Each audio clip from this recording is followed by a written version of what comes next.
I rise and I wake and I gotta go get it. I'm making my bed and it's straight to the digits. No cup of jokers, this is acidic. So I take a shot with the lemon and ginger. Look in the mirror like, yeah, I'm that.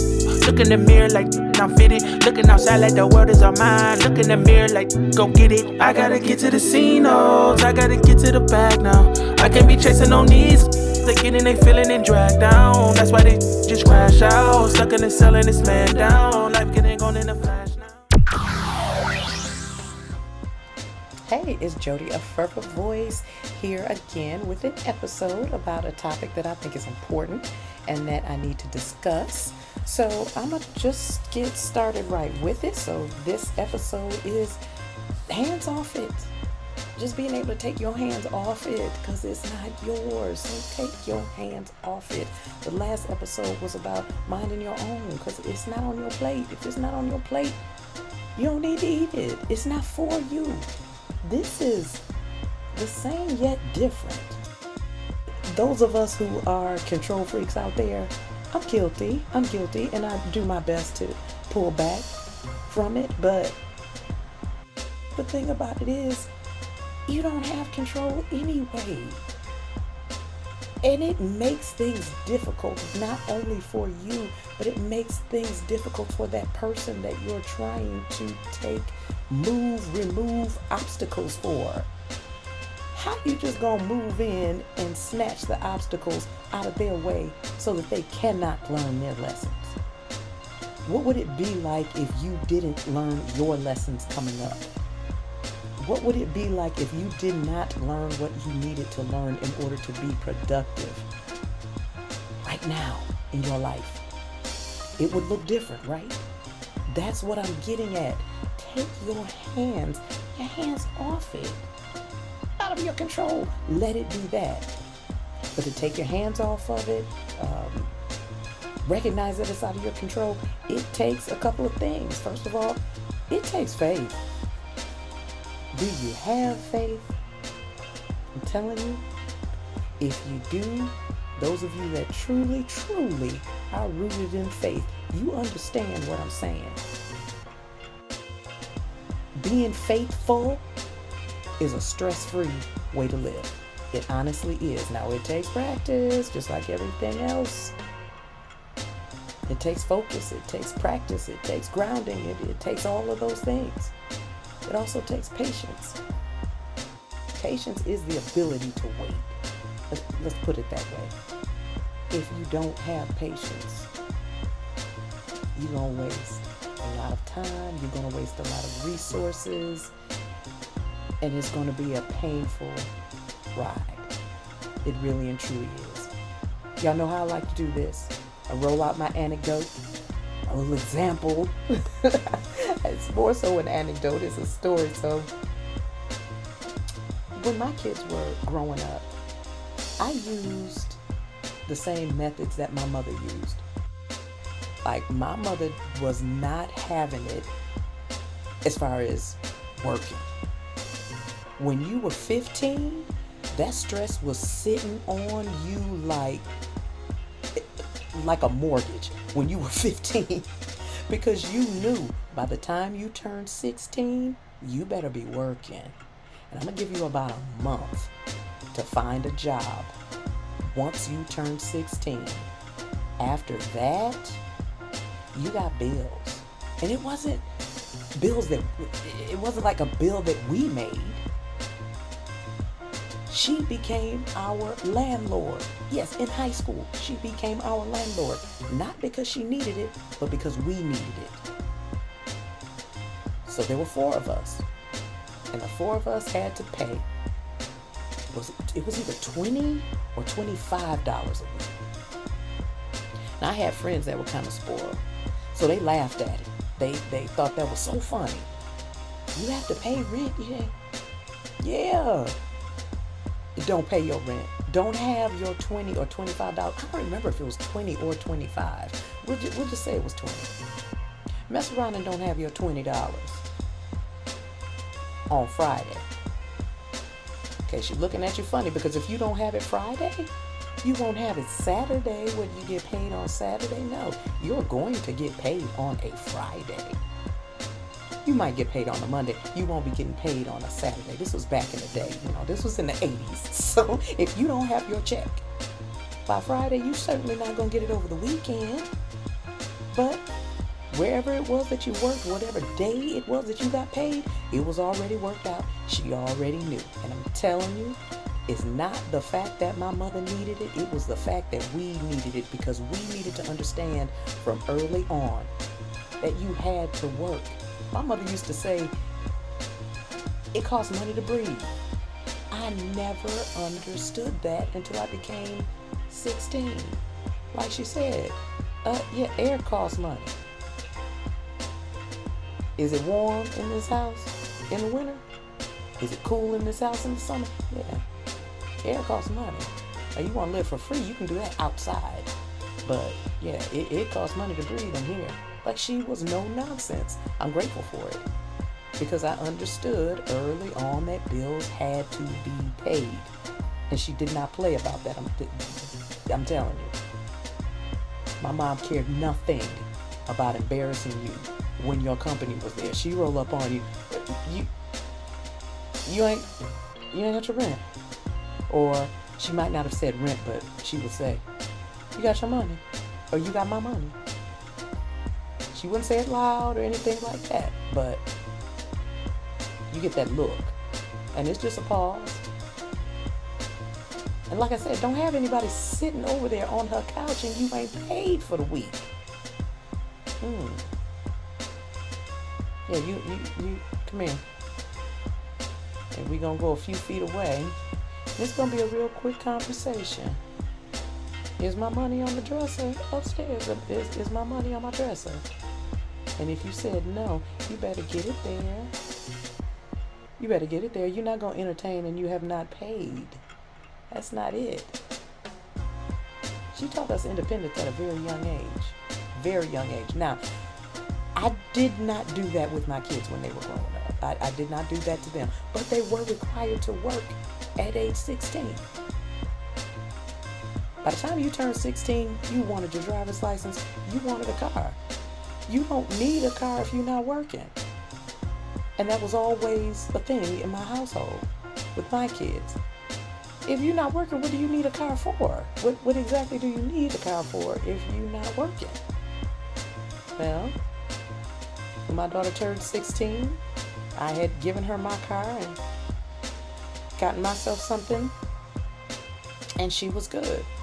My daughter had a job before she turned 16. It was like on her 16th birthday would be, when she was actually employed, but she got started on it pretty early. So once she started working, she was good. And my daughter loved to work. Let me take that back. She didn't love to work. She loved the money. So she'd go ahead and bite the bullet and work so that she could have money. She actually worked too much. Well, after a while, it was time for college for her. She's 16. It's time for college. She went away to college. She worked at Cookout. That's a fast food restaurant in the South, chain in the South. She worked at Cookout. She worked at Cookout for years. I don't know that she ever really quit. I don't know that she ever really quit. Because whenever she came home on break from college, she could just go up there and work. So with that kind of a rapport, when her brother turned 16, they just gave him a job. Just on her merit. They just gave her a job.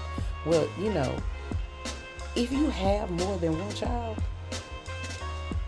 you never get the same child twice. So if you got a grinder who just a hard worker, gonna be there on time, gonna do everything that's supposed to be done, is gonna make sure that it's done right, took pride in her work, stressed herself out working. Like, her dad and I were just like, you don't have to work like that. Yes, I do. And okay, that's on you. That's on you. We're not making you pay for the upkeep on your car. We're not doing that.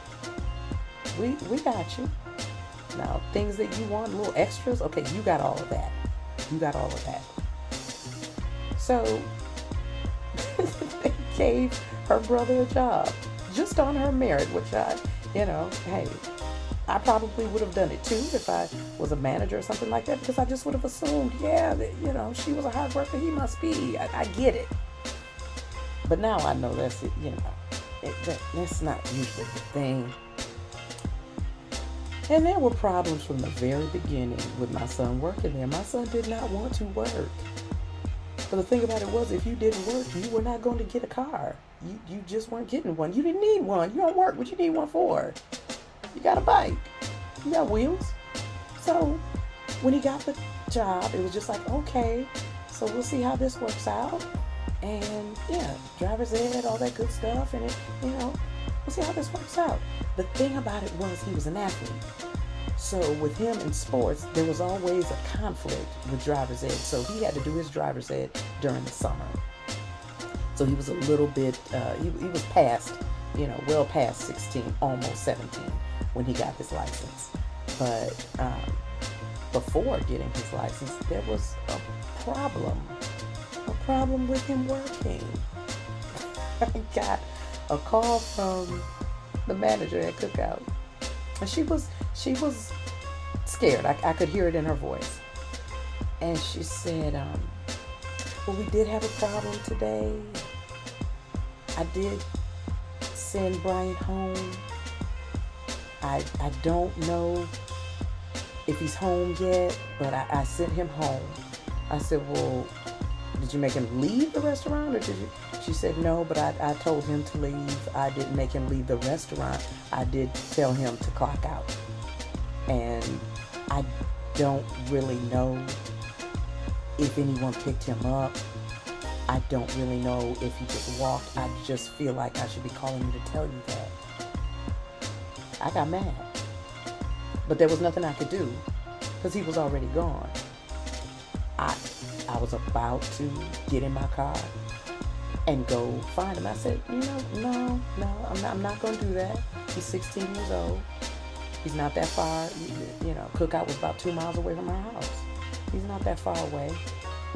He knows how to get in contact with somebody if he needs a ride home. He could have used someone's cell phone. He could have worked it out. Because I believe at that time there was like a cell phone issue and everything. He used to take his phone. That was the first, line of defense was the phone. So after I waited a few, sat on the porch, and I could see him walking down the street. My son had a walk that I could tell it was him from a mile away if he was walking. He just kind of had a laid back walk. And he was tall. I could tell it was him. So I said, I'm going to wait. He gets back to the house, and I'm like, what happened? And he was just like, what? What happened? He didn't offer any explanation. I already knew what happened. I wasn't going to argue with him. He was 16. We had already been through a whole bunch of stuff. I wasn't going to argue with him. And I said, okay, so you lost your job. He was like, well, she didn't say that. She just told me to clock out. I said, yeah, they fired you. I don't know what you were doing, but yeah, I'm pretty sure they fired you. Anything else? Long story short, yes, fired. No more hours on the schedule. Nothing else like that. So, we pretty much knew, So there goes your car. You don't have a job, so yeah, you're not gonna get a car. But in my way of not taking my hands off it, because I wanted it more than he wanted it. I wanted someone to know that, hey, he's doing good. Hey, he's not in trouble. Hey, he's not, I wanted this so bad. I wanted to feel like he wasn't in trouble. I wanted to feel like he wasn't making wrong moves. I wanted to feel like he had left some of those behaviors behind. I wanted to feel that. I wanted to feel like he is just like his sister. Just never gets out of line. I wanted to feel like that. And I just started removing obstacles for him. I could not take my hands off it. It's the thing. You gotta be able to take your hands off it when it's not yours, when it doesn't belong to you, and I didn't want to do it. So I started moving obstacles. I found him a job. I found him another job. I was at McDonald's. He didn't want it, but he knew he needed to work. And we decided, yeah, we're gonna go ahead and get him a car. So we did that. Mind you, there was no real reason for us to trust that he needed a car yet. He had been through some things. So there was no real reason to trust that it's time. I think he's ready. But we did it anyway because we couldn't take our hands off it. We wanted to control things. We wanted to remove obstacles, so that's what we did. It didn't do one bit of good. It just didn't. So after he had worked for a little while, a few months, he called me at work. It was just a Sunday. He called me when he was at work. And he said, when our manager said I was stupid, she called me dumb, and it just set me off. I'm working so hard to make sure he is looking like the motivated son I want him to be. And when someone attacked that attacked me. I got in my car, I drove up there. I said, which one of you is the manager? Where's the manager? It's a woman.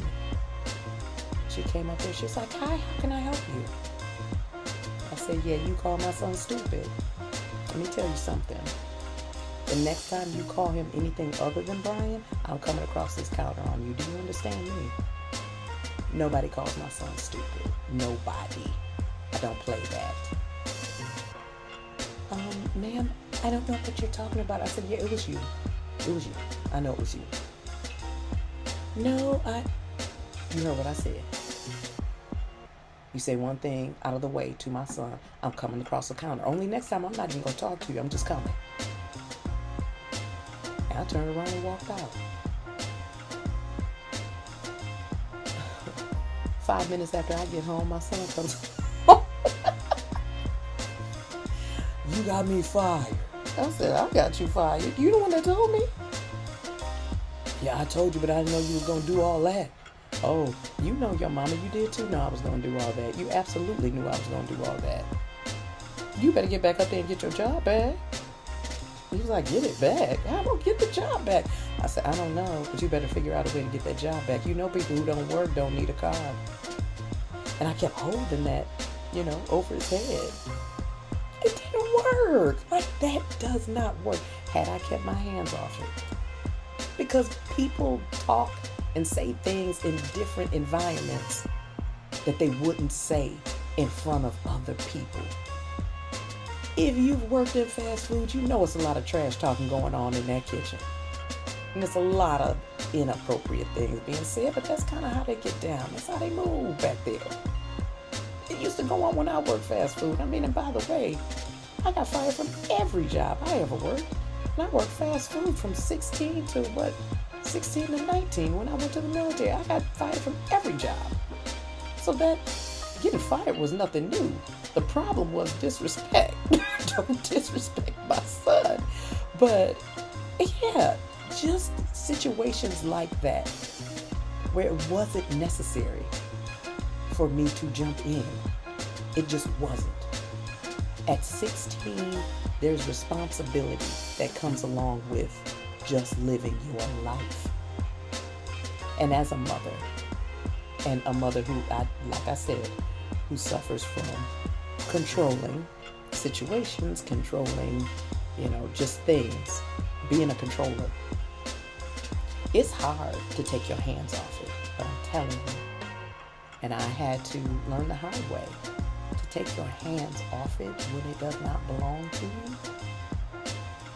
And have faith that things will work out, maybe not the way you want them to, but the way they're supposed to. A lot of us nowadays are seeing that there are men and women, young men and young women, who are having a little bit of a hard time being independent. And it's because you've had people that have moved obstacles out of your way for a long time, and you're used to it. Those of you that have removed the obstacles, if you have not learned yet to take your hands off it, and trust, because that's what faith is, trust. And trust that the lessons that are supposed to be learned will be learned. If you cannot do that, you are headed for a heartache. I felt it. I dealt with it. I experienced it. Not just with the McDonald's, but even as my son became an adult. He said to me, "Mom, I'm moving to Georgia." I didn't say anything because I had been in therapy for years, had learned how to respond differently, had learned that I was controlling. I'd learned all that stuff. And when he said, "Mom, I'm going to Georgia," okay. He didn't get a positive response, this jovial response he was looking for. He was no longer living at home. I can't stop you. But what I did say to him is that whatever you trying to solve by being on the run, it's going to be right on your back, baby. It's going to be right on your back. And there were multiple calls, multiple. "Mom, I need, Mom, I need, Mom, I need." And I took my hands off it. And by the time I got off that phone, I was in tears. I was in tears because I was afraid of what I was going to have to endure, of what could have possibly happened by me not continuing to control, by me taking my hands off it. At the end of the day, whatever we choose to do in favor of or for someone else, regardless of who it is, whether it's your son, whether it's a sibling, whether it's a friend, family member, whatever, you don't have any control over anything. Something is mentioned about my son. He was this or he was that. He was so kind and he was so... He was. He definitely was. I did my very best. No one can talk me out of that. I know what I did. And I know that my son chose to pick up certain things and keep certain things close and became a man that still remained rooted in what was instilled in him. Because if there's one thing that I can honestly say, it's that I trust. I may not like the outcome, but I trust that outcome has worked out the way it has for a reason. Even in his passing, I trust.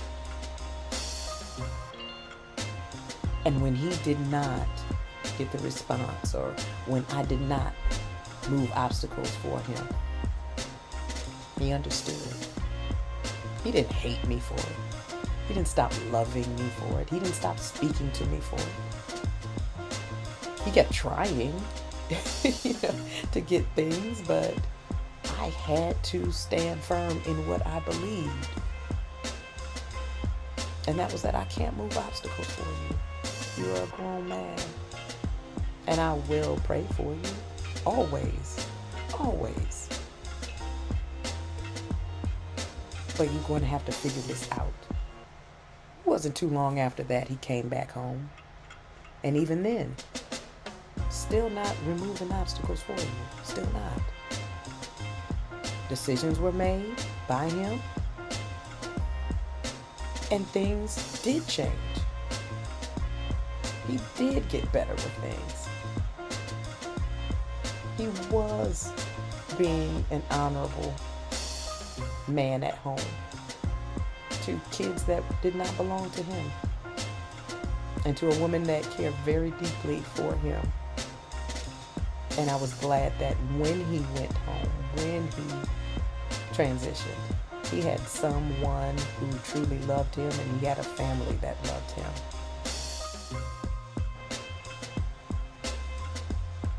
He cared for those kids. He cared for her, their mother.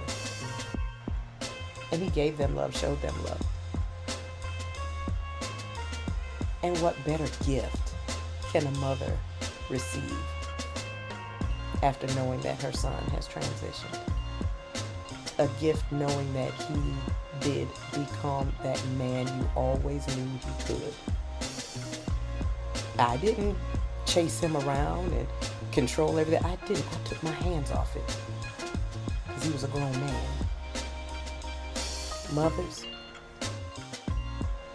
I don't care what it is that they are dealing with as an adult, take your hands off it. Because what you're going to end up doing is taking the lessons away from them that they were supposed to learn. And you know what happens when you don't learn your lesson? It comes back over and over again, only it doesn't come back the same way. So it doesn't do them any good to control things.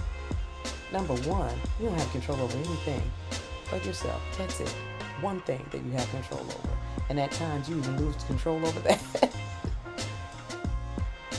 Independence is taught from the word go, from the very beginning.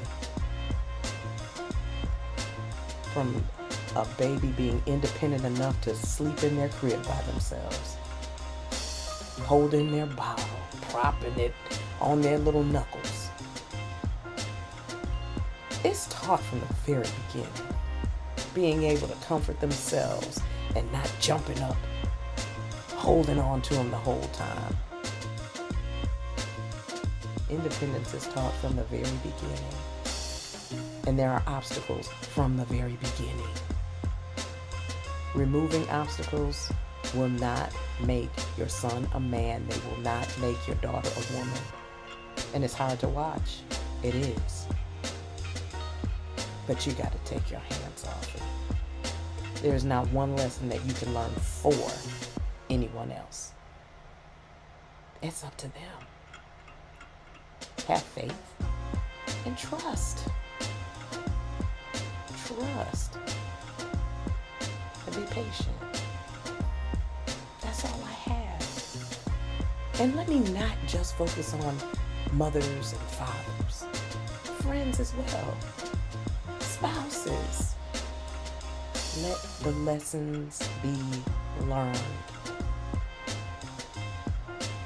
It may hurt to watch. It may hurt to watch. But trust. Trust and let the lesson be learned. Take your hands off it. Get that stress off you. You have to carry it if you don't want to. If you're carrying it, that's on you. You just don't have to. Trust. Have faith. That's all I have for you. I'm Jody of Fervent Voice, and I will talk to you all next week. Take your hands off it. Love y'all. Bye.